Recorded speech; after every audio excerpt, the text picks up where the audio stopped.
Halo pemirsa, kita jumpa lagi di episode 19 yang membahas informasi lanjutan yang sangat penting tentang virus corona.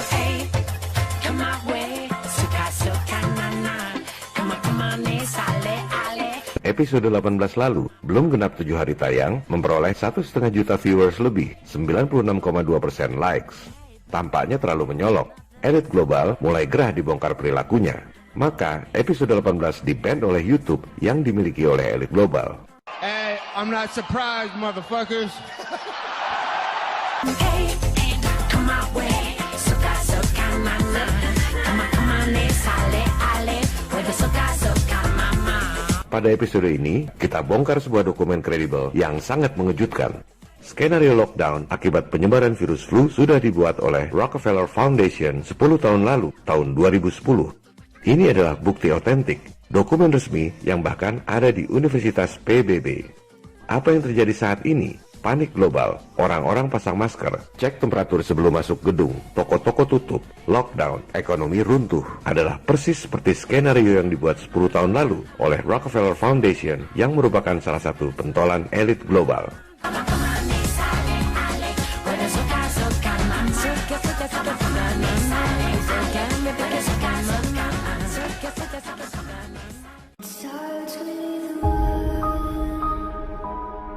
Dokumen Rockefeller Foundation tentang skenario wabah dan lockdown ini bisa Anda download di situs akademisi academia.edu. Para penggagas dan donatur Rockefeller Foundation diwakili oleh Managing Director-nya dan Global Business Network diwakili oleh Co-Presiden. Dokumen ini menggunakan kedok kajian akademis, di mana Rockefeller Foundation dengan dana berlimpah memanggil narasumber dari berbagai kalangan, termasuk berbagai universitas terkemuka di Amerika, seperti MIT, New York University, Boston University, University of California Berkeley, dan The George Washington University. Kalau suatu saat dokumen ini terbongkar, seperti yang kita lakukan sekarang ini, mereka akan berkilah bahwa ini adalah kajian akademis, bukan rencana elit global. Anda harus bisa membaca yang tersirat, bukan hanya yang tersurat. Tahun 2010 itu, mereka membuat skenario terjadinya wabah 2 tahun kemudian. Menariknya, mereka menggunakan past tense, seolah-olah semua sudah terjadi. Mereka spesifik menggunakan istilah wabah sejenis flu yang berbeda dengan virus flu sebelumnya. Persis seperti itulah COVID-19. Wabah mengakibatkan lumpuhnya perekonomian, industri pada mati, rantai suplai dunia hancur, toko-toko dan kantor-kantor pada tutup, para karyawan jadi pengangguran. Hebatnya, mereka sudah menskenariokan bahwa Cina adalah negara pertama yang melakukan lockdown akibat virus, persis seperti yang terjadi di Wuhan 10 tahun kemudian.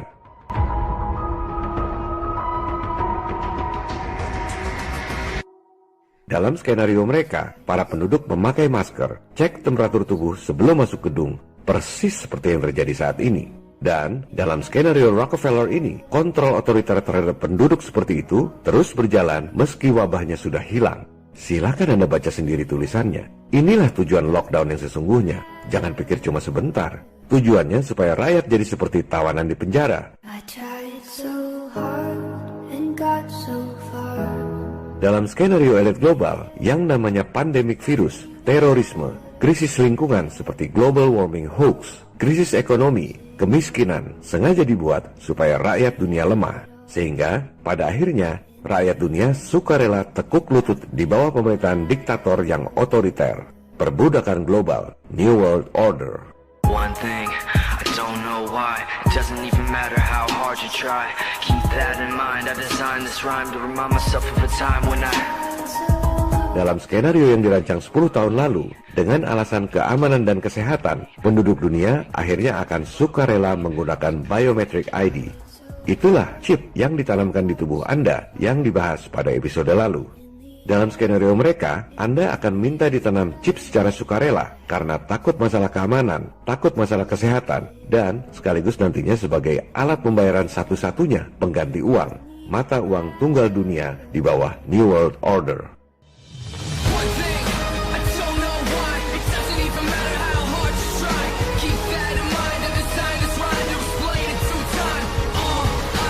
Silakan Anda screenshot dan jadikan meme skenario Rockefeller Foundation 10 tahun lalu ini. Poin nomor 1-5 adalah persis seperti yang terjadi saat ini. Sedangkan poin 6, 7, dan 8 saat ini belum terjadi. Adalah kewajiban kita, people power, untuk melawan agar hal itu tidak terjadi.